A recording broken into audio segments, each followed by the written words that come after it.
आना कहाँ कुछ करती है। अब अगर अपने ही सीनियर ऑफिसर्स को पटा के उनके साथ चिपकने लग जाए और थोड़ा बहुत फायदा उठा ले, प्रोजेक्ट पास करवाने में थोड़ी सी कमाई कर ले, तो कोई नुकसान की बात तो नहीं है इसमें। अब तू ही बता, एक लड़की ऑफिस ज्वाइन करती है और अपने सीनियर के साथ चिपक कर रहती है। ऑफिस पहुंचते ही घंटों घंटों तक वो उसके कैबिन में बंद रहती है। अब क्या ही करते होंगे क्या नहीं, क्या पता। आपसे किसने कहा ये सब? अरे वही, उसके ऑफिस में एक आदमी है मेरी जान पहचान का, वही सब मुझे बता रहा था। पता नहीं वो तो क्या क्या बता रहा था। लोग तो आना पे बहुत गुस्सा है, और गुस्सा क्यों नहीं होंगे, रोज अपनी आंखों से ये सब देखेंगे तो चिढ़ेंगे नहीं क्या। उनके तो सारे प्रोजेक्ट्स भी कैंसिल हो गए हैं, लेकिन आहाना जो भी प्रोजेक्ट लेके आती है वो सब पास हो जाते हैं। और पता है एक एक प्रोजेक्ट पास करने के कितने पैसे लेती है वो? कौन पैसे लेता है? अरे यही तो रीत है, ऐसी थोड़ी ना प्रोजेक्ट पास हो जाते हैं। कितने लोग काम करते हैं, कितने लोग प्रोजेक्ट्स लेकर आते हैं, सबके प्रोजेक्ट्स ऐसे पास नहीं हो जाते हैं, पैसा लगता है। और जब से आहाना आई है ना ऑफिस में, पिछले सारे प्रोजेक्ट सबके कैंसिल हुए जा रहे हैं, लेकिन आहाना के प्रोजेक्ट सबके सब अप्रूव हुए जा रहे हैं। क्या है ना, पहले सबका चल रहा था कि सब मिल बांट कर खा रहे थे, ऊपर से लेके नीचे तक सब में बट रहा था। अब जब से आहाना आई है, सिर्फ आहाना और उसके सर, ये ऑफिस वाले तो फील्ड में जाने से भी डर रहे हैं, क्योंकि जिनके प्रोजेक्ट कैंसिल हुए हैं ना, वो सब आग बबूला हो रहे हैं। उनको वो क्या जवाब दें? ये सारे प्रोजेक्ट कैंसिल किए किसने हैं? तेरी बीवी ने, आहाना ने। और आपको क्या लगता है आहाना का इसमें क्या फायदा होगा? फायदा? तो कितना बेवकूफ है छोटू, आहाना का क्या फायदा? अरे एक बात बता, पुराने प्रोजेक्ट्स अगर अप्रूव होंगे तो उसमें आहाना को क्या मिलेगा? उसको फायदा तो तभी होगा ना जब नए प्रोजेक्ट्स आएंगे। इसका मतलब आपको ऐसा लगता है कि ये प्रोजेक्ट पास करवाने में आहाना पैसे लेती है? बिल्कुल ले रही है। अरे उस डिपार्टमेंट में बहुत पैसा है, तभी तो सबके सब उस डिपार्टमेंट में ट्रांसफर चाहते हैं। और वो उसका सीनियर रोहित गांगुली, उसे तो आहाना ने बिल्कुल अपने काबू में कर रखा है। अब कैसे काबू में किया है मैं तो बोल भी नहीं सकता, मुझे तो शर्म आ रही है। लेकिन तू तो बड़ा हो गया ना, समझ सकता है। तेरा बड़ा भैया हूं मैं, नहीं बोलूंगा ये सब। और मुझे ना एक बात समझ में नहीं आती, कुछ भी हो मैं कैसे बुरा बन जाता हूं, सबकी नजरों में मैं ही विलन बन जाता हूं। शायद मैं साफ साफ सीधी बात करता हूं, इसी वजह से मेरी खुद की पत्नी से मेरी नहीं बन पाई, मेरा तलाक हो गया, मुझे दूसरी शादी मजबूरन करनी पड़ी। पर ये तो आम बात है ना। अब तू ही बता मैं क्या करता। मेरी पहली बीवी घर छोड़ के जा नहीं रही है, यहीं पड़ी है तो पड़ी रहे। मैंने तलाक दिया है, फिर मैंने दूसरी शादी की है।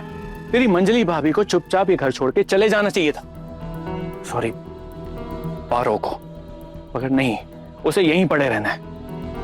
मैंने तलाक दिया है सबके सामने। अब उसकी इन हरकतों की वजह से ना उसको सब सिंपैथी दे रहे हैं, लेकिन मैं सबकी नजरों में विलन बना हुआ हूं। ठीक है, फिर जिसको जो समझना है समझता रहे। छोटू, मुझे पता है मेरे बारे में तू भी यही सोचता है, इसीलिए तू अपने पोल्टू दादा की शादी में भी नहीं आया। कल जब मैं अपनी बीवी लेकर आया तब भी तू वहां नहीं था। लेकिन अब तू ही बताना छोटू, क्या मुझे खुश रहने का बिल्कुल हक नहीं है क्या? पारो मेरा कोई ख्याल रखती थी? हर वक्त कुछ ना कुछ और करती रहती थी, कभी मूर्तियों का बिजनेस, कभी कुछ काम में ध्यान नहीं, जरा सी भी कदर नहीं उसको मेरी। और तुझे पता है ये सब किया धरा ना तेरी बीवी का है। जितना जहर घोला है ना वो सब आहाना ने घोला है पारो के मन में। ना ही उसका घर गृहस्थी में मन लगता है, ना ही वो मेरा ध्यान रखती थी। हम दोनों अलग अलग इंसान हैं। हाँ, एक्चुअली सच तो यही है। उस दिन छुट्टी लेने के बावजूद भी उस गांगुली सर ने उन्हें ऑफिस बुला लिया था, वो भी ऑफिस की छुट्टी होने के बाद। और वो गई क्यों, ये तो मुझे भी थोड़ा अजीब लगा। देख छोटू, मैं तुझे और कुछ नहीं बोलना चाहता, मैं बस ये चाहता हूं कि ऐसे अंधा विश्वास मत कर किसी पे। अपने आंख कान खोल कर रख, आखिर में भुगतना तो तुझे ही है। देख, मुंह पे कोई कुछ नहीं कहेगा, लेकिन पीठ पीछे सब यही बातें कर रहे हैं कि कितना बेवकूफ आदमी है। उसकी बीवी उसे टोपी बनाकर बाहर मजे कर रही है, लेकिन उसे कुछ पता ही नहीं है। कमाल है।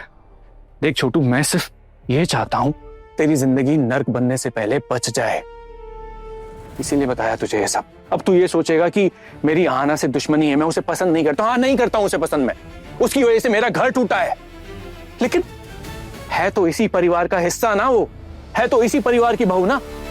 मैं थोड़ी ना उसकी बदनामी करूंगा जगह जगह जाकर। बाहर से जो सुना है मैंने तुझे वही बता रहा हूं मैं। और अगर तुझे विश्वास नहीं है ना, तो उसको, वो जो स्टाफ मेंबर है उसको यहां बुला लेता हूं, उससे तू बात कर ले, उससे पूछ ले तू सब कुछ। नहीं नहीं, मुझे किसी से कुछ नहीं पूछना। चल कोई बात नहीं, कम से कम तुझे बता के मुझे हल्का तो महसूस हो रहा है। तब तक मैं अकेले ये सब सुनता रहता, बिल्कुल बर्दाश्त नहीं हो रहा था मुझे ये सब। रोज सब मुझे सुनाते हैं कि आपकी भाई की बीवी ने ये किया, आज उसकी बीवी ने ये कर दिया, कभी वो ऑफिस से निकल गए और वापस ही नहीं आए। सुन सुन के मेरे तो कान पक गए थे भाई। अब ये बदतमीजी रोज कोई कैसे बर्दाश्त करेगा।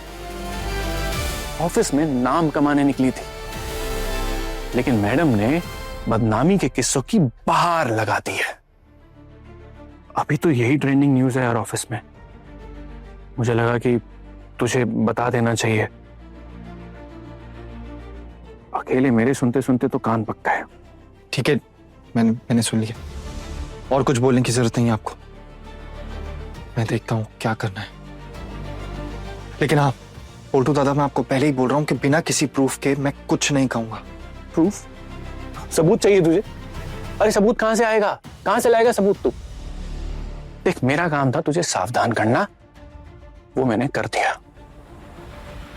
पोल्टू दादा, चलो आपकी रस्म शुरू होने वाली है।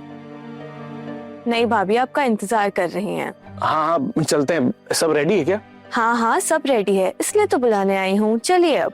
हाँ चलो, आता हूँ। चल आजा। नहीं, मैं अपने कमरे में ही ठीक हूँ। छोटू, कमरे में बैठ के क्या करेगा? देख, तू मेरी शादी में भी नहीं आया, अब कम से कम एक रस्म में तो अपने पोल्टू दादा के साथ खड़ा हो जा। तू नहीं आएगा तो मुझे अच्छा लगेगा क्या? देख छोटू, तू मेरा छोटा भाई है, मैं तुझसे कितना प्यार करता हूं ना, ये मैं जताता नहीं हूं, लेकिन इस घर में, इस परिवार में सबसे ज्यादा लाडला तू ही है मेरा। सबसे ज्यादा प्यार करता हूं मैं तुझसे। चल अब, चल।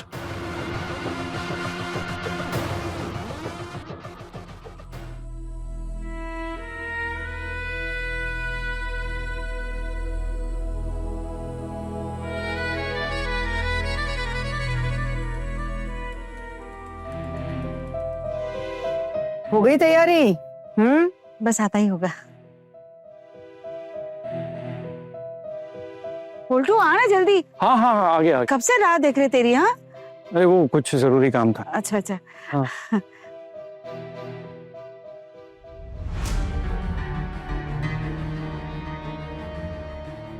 ले अपनी नई दुल्हन को ये खाने की थाली और साड़ी दे, और बोल कि पूरी जिंदगी के लिए मैं तुम्हारे भरण पोषण की जिम्मेदारी उठाता हूँ और तुम्हारी हर जरूरतों को पूरी करने की कसम खाता हूँ। थोड़ा थोड़ा आहिस्ता आहिस्ता बोलिए, मैं ये थोड़ी ना रोज रोज करता हूँ। क्या बोला आपने मुझे, मैं समझा नहीं। क्यों, पता नहीं है? पिछली बार भी यही कहा था, याद नहीं है? आपके लिए तो ये सब नया नहीं है। वो याद थोड़ी ना रहेगा, पता नहीं कितने साल पहले कुछ बोला था। बताइए क्या करना है, बताइए। अब बड़ी बहू ले आना जरा बेटा।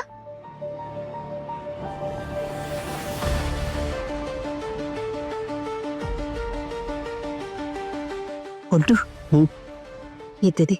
हाँ। एक मिनट।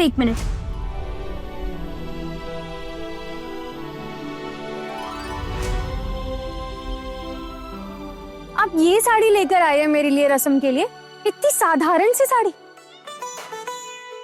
अरे नहीं बेटा, वो क्या है ना कि सिर्फ रस्म करनी थी ना, इसीलिए जो मिली वो से ले आए। वो क्या है कि कहीं खाना वाना लग गया तो बाद में अच्छी ले आएंगे। हाँ एक मिनट, मैं कुछ कहूँ क्या? वो क्या है ना, मेरे पास और कुछ था ही नहीं, मेरे पास 2 ही नई साड़ी थी, इसलिए मैंने एक तुम्हें लाकर दे दी। एक मिनट, आप साड़ी क्यों दे रही है? अब मैं क्या ही कर सकती हूँ, तुम्हारे जो ये पति देव हैं, तुम्हारी किसी रस्म के लिए उन्होंने साड़ी तो खरीदी नहीं है तुम्हारे लिए।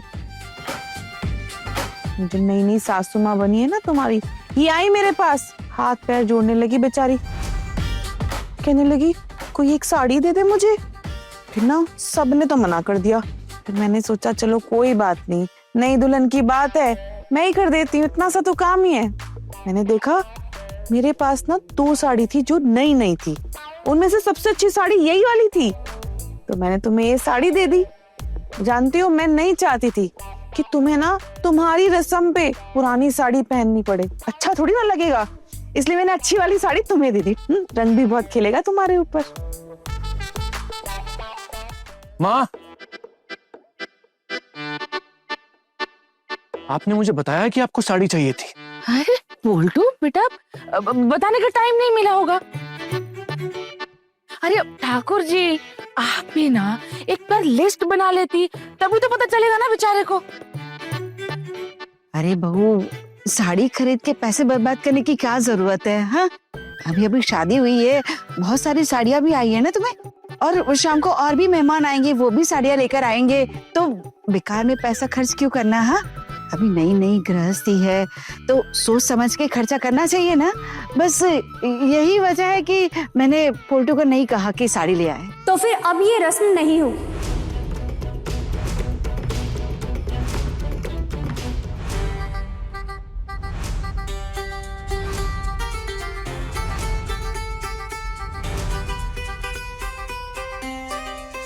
रस्म नहीं होगी मतलब?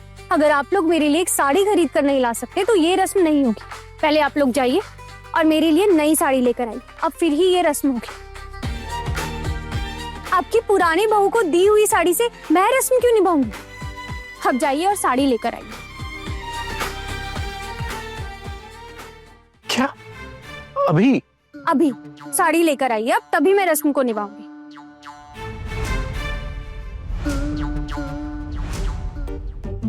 और एक बात बताइए, थाली में ये सिर्फ भात, चोखा और ये मछली क्यों है?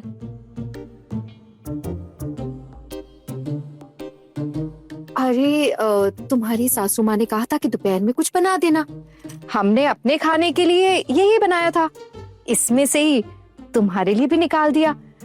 अब तुम्हारी सासू माँ ने कुछ खास तो बनाया नहीं है तुम्हारे लिए। अरे पूजा, वो सिर्फ रस्म।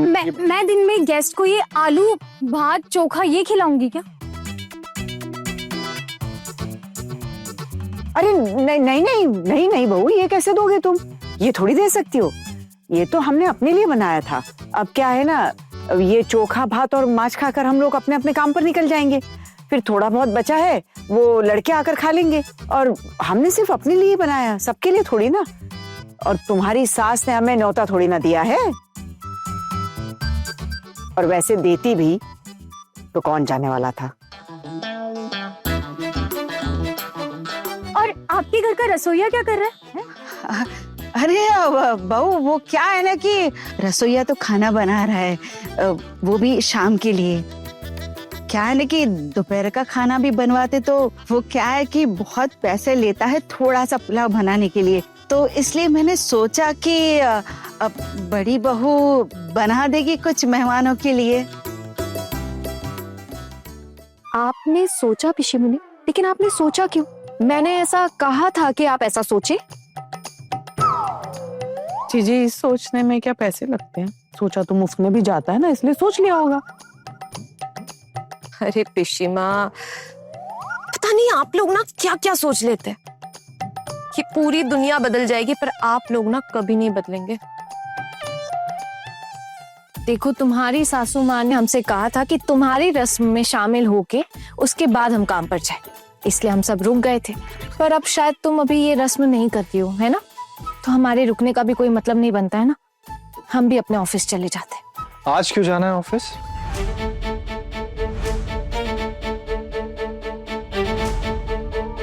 अरे आज क्यों जाना है मतलब, ऑफिस तो जाना होगा ना काम करने। अब आपने छुट्टी ली है तो इसका मतलब क्या मैं भी छुट्टी लूं?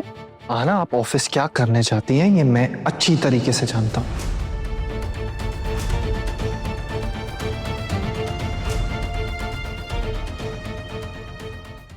अरे इसमें जानने जैसा क्या है? आप ऑफिस काम करने जाते हैं, मैं भी ऑफिस काम करने जा रही हूँ। आज से आप बिना पूछे मुझसे ऑफिस नहीं जाएंगे आना।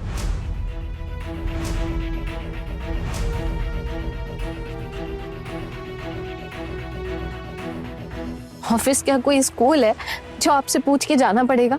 और वैसे भी ये नौकरी मुझे मेरी योग्यता से हासिल हुई है, आपने थोड़ी ना दिलवाई है मुझे ये नौकरी। और आप मुझे क्यों रोकेंगे भला? आप ऑफिस काम करने चाहती हैं? हाँ, तो आपको क्या लगता है क्या करने जाती हूँ?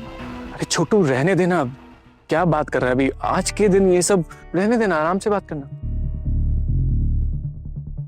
क्यों रे, ये सुबह सुबह गुस्सा क्यों दिखा रहा है? क्या हुआ, बात क्या है बता। देखिए माँ, बातें तो बहुत सुनने को मिल रही है मुझे, लेकिन क्या है ना कि ऐसे फालतू में गुस्सा नहीं आता है मुझे। एग्जैक्टली, मैं भी तो वही पूछ रही हूँ कि क्या सुनने में आ रहा है, मुझे भी बताइए। वक्त आने पर बताऊंगा।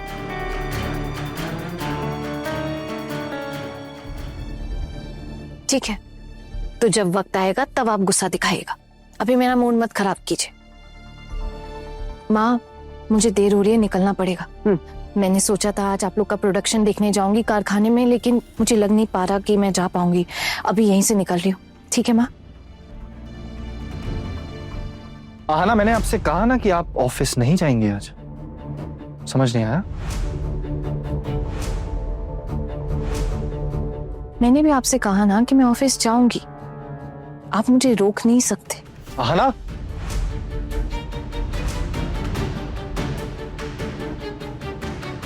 मैं ऑफिस जा रही हूँ।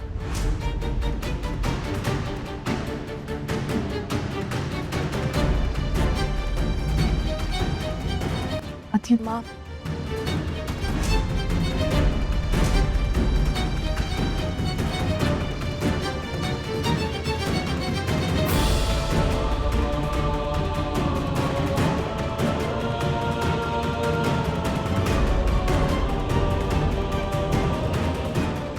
आप पहले ये थाली हटाइए। अगर रसोइया ने कुछ नहीं बनाया है तो आप होटल से खाना लेकर आइए। मैं लिस्ट दे देती हूँ, सब कुछ आप अच्छे से लेकर आइए। और दोपहर में गेस्ट के लिए भी ना आप होटल से ही खाना लेकर आइएगा। होटल? और उसके बाद ब्राह्मण भोज भी तो है, हमें उसके लिए भी अच्छे से तैयारियां करनी। जाओ लेकर आओ। ये इन सब में तो बहुत खर्चा हो जाएगा। वाह, दो शादियां कर सकते हैं लेकिन खर्चा करने से डरते हैं। अब खर्चा होगा तो होगा। और हाँ, मेरे लिए ना एक बनारसी साड़ी भी लेकर आइएगा। अपनी पुरानी बीवी के आगे ना हाथ मत फैलाइएगा फिर से।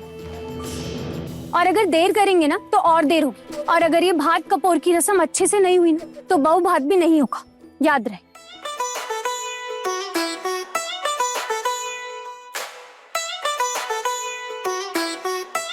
पूछा, क्या ये थोड़ा मैनेज नहीं कर सकते हम? नहीं,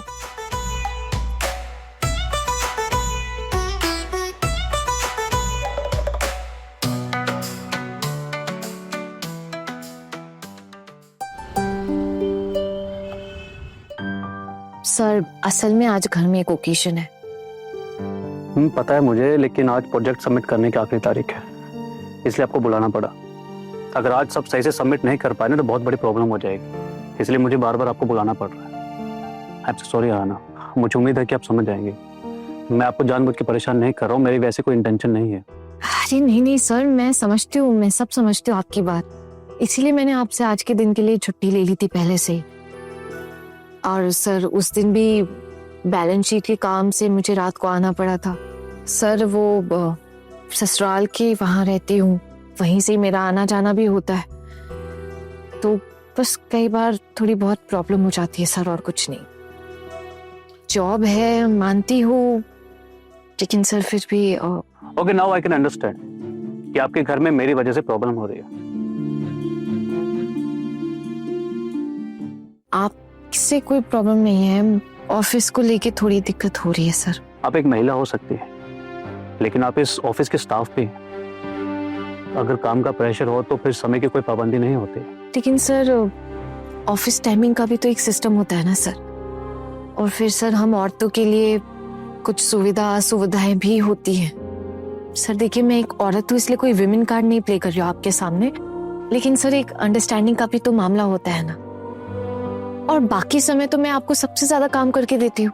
अरे नहीं आना, मुझसे कोई शिकायत नहीं है। और अभी तक आपने जितना भी काम किया है ना, वो बहुत उम्दा काम किया है। ये तो मजबूरी है कि मुझे यहाँ पे आपको बुलाना पड़ा है, मेरे पास कोई और ऑप्शन था नहीं।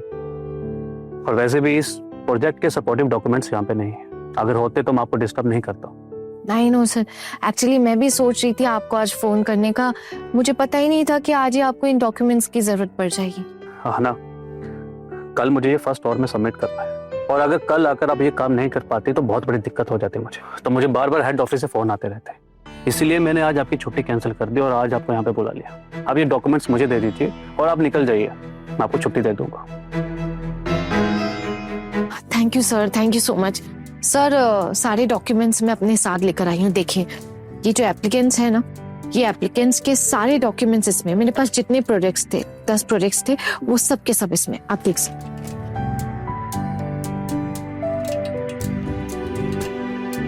थैंक यू, आपने तो बहुत अच्छे से अरेंज कर दिया ये। हाँ सर, थैंक यू। अब सर वैसे मुझे लग रहा है कि लगभग शाम होने वाली है सर। आना, एक बात कहूं? जी सर। आज मैं आपको ड्रॉप कर देता हूं।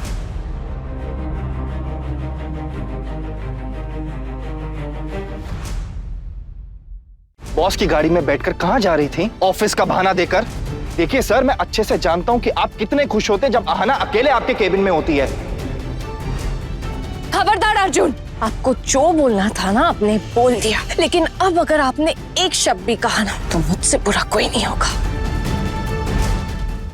बड़े घर की छोटी बहू शाम 9:30 दंगल टीवी पर।